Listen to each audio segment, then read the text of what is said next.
M4 TV news కి స్వాగతం. నేటి ముఖ్యాంశాలు.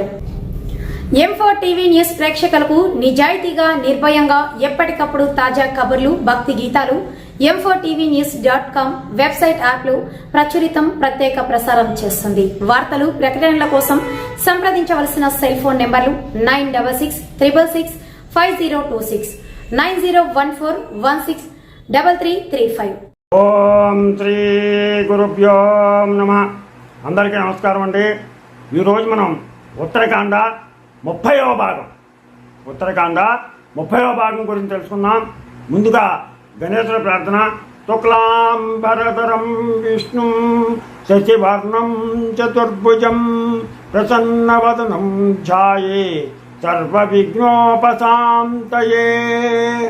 గురుబ్రహ్మ గురుర్విష్ణు గురుర్దేవో మహేశ్వరః గురు సాక్షాత్ పరబ్రహ్మ తస్మై శ్రీ గురవే నమః. శ్రీరామ రామ రామేతి రమే రామ మనోరమే సహస్రనామ తత్తుల్యం శ్రీరామ నామ వరాననే. శ్రీరామ జయ రామ జయ జయ రామ శ్రీరామ జయ రామ జయ జయ జయ జయ రామ. హరి ఓం. ఈరోజు మనం ఉత్తరాఖండ 30వ భాగం తెలుసుకుందాం. ఆ దేవేంద్రుని, రావణాసురుని కుమారుడు ఇంద్రజిత్తు రథముపై తీసుకుని వెళ్ళి తన భవనంలో బంధించి హాయిగా అందరూ ఎవరు వీళ్ళకి వాళ్ళు వెళ్ళారు. ఇట్లా రావణపుత్రుడు ఇంద్రుని తన పట్టణములకు సంతోషముతో తీసుకుని వెళ్ళగా, ధైన్యముతో దేవతలు బ్రహ్మను తీసుకుని లంకకు వెళ్ళగా, ఆకాశమున నిలిచి బ్రహ్మ దేవతల దుఃఖమునకు హేతువైన వాడును, సోదరులతో పుత్రులతో కలిసి నిర్భయుడై మదించి ఉన్నవాడును ఆయన పంక్తికంఠులతో ఇట్లా నేను వత్స సాహసశీలుడా, ఓ రావణ, యుద్ధరంగమున నీ కుమారుని పరాక్రమము ఎంతయో మెచ్చినట్లున్నది. నీ కుమారుడు నీతో సమానుడో లేదా నీకంటే అధికుడో గాని నీ పుత్రుని బలము చేత నీ ప్రతిజ్ఞ నెరవేర్చుకుంటివి. 3 లోకములలో నీకు వశమైనవి. ఓ సూరశ్రేష్ఠ, అతి బలవంతుడును వీరుడును అయిన నీ కుమారుడు శాశ్వతముగా ఇంద్రజ అనేటువంటి కీర్తన పొందును. యుద్ధరంగమున జయంపరాని వాడకును. ఇంకా శచీభర్తన విడువము. ఇంద్రుని విడిచిపుచ్చులకు ప్రతిఫలముగా ఏమి కోరదువో అడుగుము అని పలకగా, ఆ రావణపుత్రుడు బ్రహ్మను చూచి ఇట్లనెను, ఓ పితామహ, ఈ శతముఖును విడిచెదను, నాకు దయతో అమరత్వము నిమ్ము అనగా, ఆ బ్రహ్మ, నాయన, భూమి యందు గల ప్రాణికోట్ల కిందైనను సకల అమరత్వము కలుగున, పక్షులలోను 4 పాదముల గల జంతువులలోను సర్వభూతముల యందును ఎట్టి దానినైనను ఎప్పుడైనను మృతి చెందక కలకాలము బ్రతుకుడు తగునా అని చెప్పగా, ఇంద్రజిత్తు ఇట్లనెను, సరియే, అట్లయినచో యుద్ధ సమయమున నేను శత్రువులను సంహరించుటకే నియమముతో అగ్నిహోత్రుని యందు హోమము చేసేదను. దాని నుండి పుట్టిన గుర్రములతో కూడిన రథమునెక్కి యుద్ధము చేసినప్పుడు మరణరహితుడగునట్లు వరము నిమ్ము. నేను యజ్ఞము చేసి గుర్రమునెక్కి యుద్ధానికి వెళ్తే అప్పుడు నేను మరణరహితుడను కావాలి. నాకు మరణం రాకూడదు, యుద్ధంలో జయం పొందాలి. అలాగేమని చెప్పేసి అడిగాడు. దాంతో అది సమాప్తిని అందకుండగానే నేను యుద్ధమునకు నేను పూనుకొన్నతో మరణించులకు ఒప్పుకొందును. మళ్ళా వెనక్కి వెళ్ళిపోయి మళ్ళా యుద్ధానికి కనుక వచ్చినట్లయితే, లేదా యజ్ఞం పూర్తి కాకుండా వెళ్ళినా నేను చనిపోవడానికి సిద్ధపడతా. యజ్ఞం పూర్తయ్యి రథమునెక్కి యుద్ధానికి వెళ్తే మాత్రం నాకే జయం కలగాలి, నాకు మరణం కలగకూడదు. అటువంటి వరాన్ని ఎవరైనా నన్ను చంపాలి అని అంటే కనుక నేను యజ్ఞం మధ్యలో మానేసి వెళ్ళినా లేదా యజ్ఞం చేయకుండా వెళ్ళినా అటువంటప్పుడు నాకు మరణం కావాలి అని చెప్పేసి కోరుకున్నాడు. ఓ పద్మసంభవ, నీవి వరమును నాకు దయతో ఇచ్చితివేని ఇంద్రుని విడిచెదను. అందరూ తపస్సు చే నిన్ను ఆనందింపజేసి ఎంతయో వినయముతో దీనిని పొందుదురు. నేను నా భుజబలముతో అమరత్వ మహిమను పొందదును అనగా బ్రహ్మ అట్లేగును కాక అని నన్ను అంత రావణి ఇంద్రుని విడిచిపెట్టను. దేవతలు అతను తోడుకొని స్వర్గమునకు వెళుతుండా దుఃఖముతో చింతతో బాధనందుతూ దీనుడై దేవత్వ కాంతిహీనుడై నేల చూచుతూ ఎంతో విచారంతో చిన్నపోయినటువంటి ఇంద్రుని చూచి అతనికి జ్ఞానోదయమగినట్లు బ్రహ్మ ఇట్లనను, మహేంద్ర, నవ్వుతూ చేసిన పాపము ఎవరైనా తర్వాత ఏడ్చుతూ అనుభవించవలసిందే. నవ్వుతూ చేసే పాపం తర్వాత ఏడుస్తూ వినాలి. పువ్వుతో నీవు చేసిన పాపమే ఈ విధముగా నీకు ప్రాప్తించింది. ఇప్పుడు ఏడ్చిన ఏమి లాభము?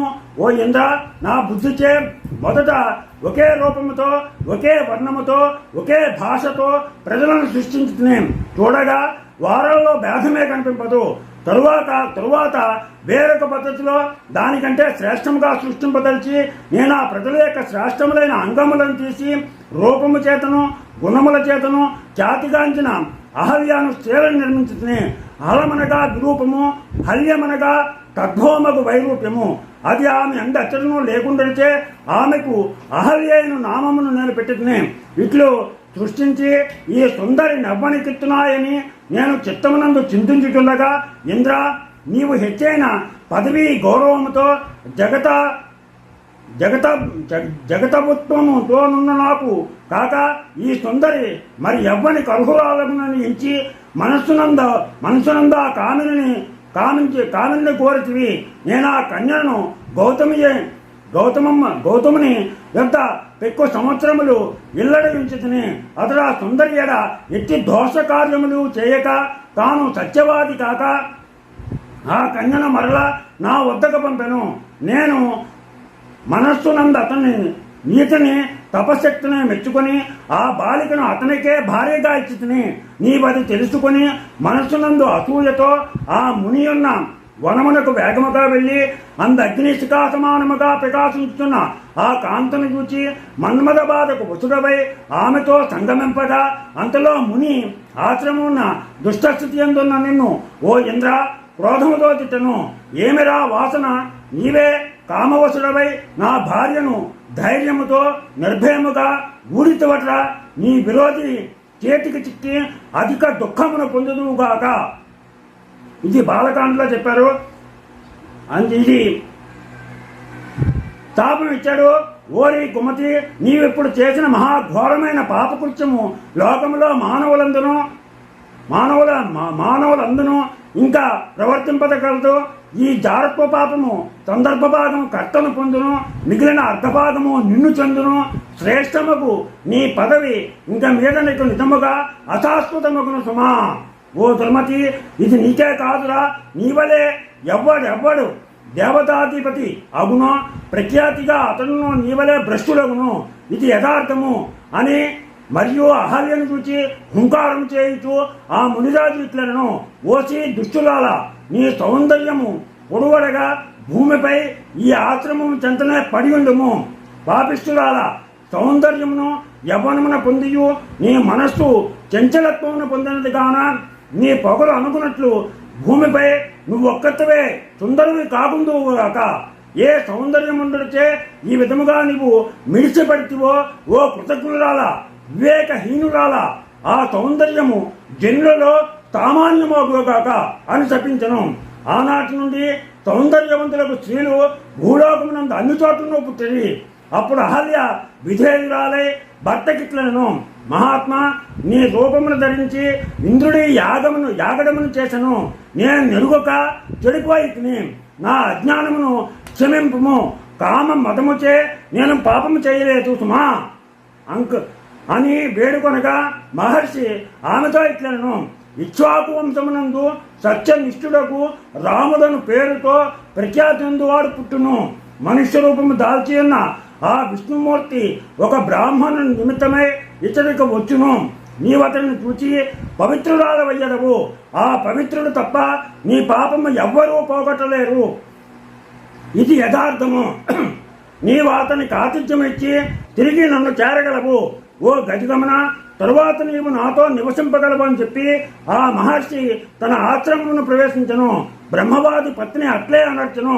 ఆ మహర్షి తిట్టినట్లనే అంతయో నీకు దాపురించింది.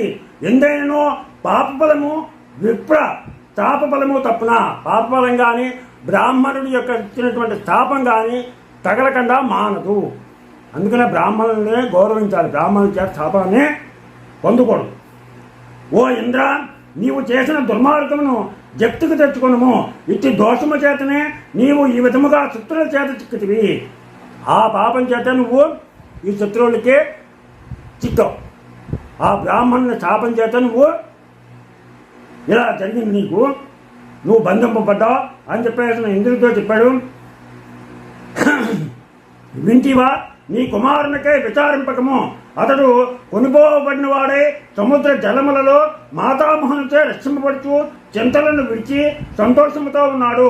కావున ఇంద్ర, నీవు వైష్ణయాగం చెయ్యి. దాని వలన కల్మష జయములు తొలగిపోగా స్వర్గమునకు పోవచ్చునని చెప్పగా అతడు అట్లే వనరించను.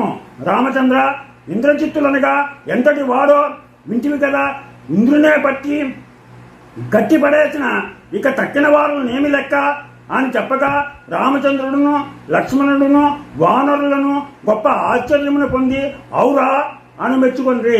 ఈ విధముగా మునీశ్వరుడు చెప్పిన వృత్తాంతమంతయు విని రామచంద్రుని చెంత ఉన్న విభీషణుడు పూర్వం ఇప్పుడో కూర్చున్నది ఇప్పుడు పూర్తిగా జ్ఞాపకములకు వచ్చిన పలకగా అగస్త్య మునీంద్రుని మేలైన స్థుతులతో రామచంద్రుడు మెచ్చుకొనను.